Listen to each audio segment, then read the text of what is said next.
Hey everyone, so you're checking this video out because you either have bought or are interested in buying one of our Quicklox dust collector systems. So in this video, I'm going to show you real quick how to install it. Now we have another video here somewhere linked around that you can check out as well. It has a little bit more information about it. So let me show you how to install it. So the first thing you're going to need to know is these do not come adjusted. Now they do need to be adjusted. We simply put them together and ship them out to you just like this. Now if you bought extra tool plates, obviously they won't be attached. These bolts, these are called shoulder bolts, are adjustable. And to get a really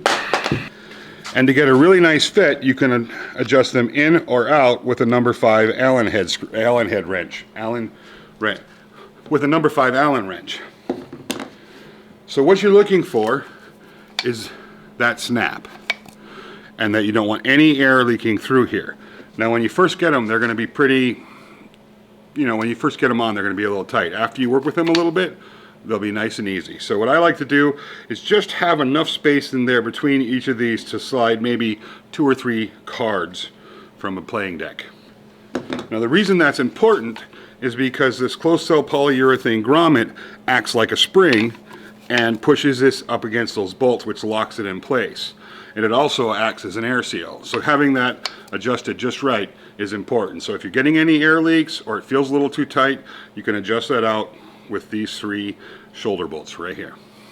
So installing your dust plate, this is the dust plate. It goes to the dust collector or the dust collector hose, and this is the tool plate. To install the dust plate, it's as simple as putting it on your hose and using one of these clamps to tighten it down. Now this clamp is not included with the kit, so you'll need to use one that you have or get a 4-inch hose clamp. Alright, so on your tool plate, for each tool plate that you order, you'll get 3 number 8 3/4 inch black screws. And those are going to go right here in this on these little holes that are screwed on about every 120 degrees. So you want to slide that over your 4-inch port, get it where you want it, and then add a screw to tighten it into place. And you do that in all 3 locations.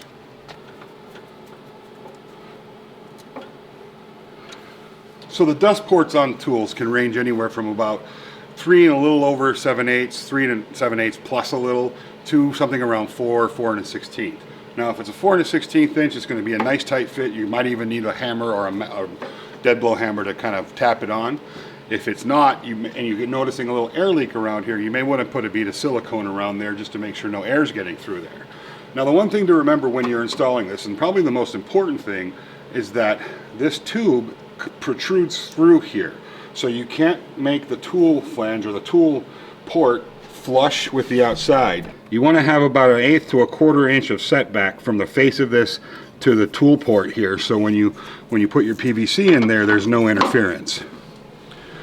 It's that simple, guys. That's how you install these things. Thanks for taking a minute and watching this installation video. We'll have other videos up about other products if you're curious about them and you want to check them out. If we don't already, we will soon. And we appreciate you guys. Take care.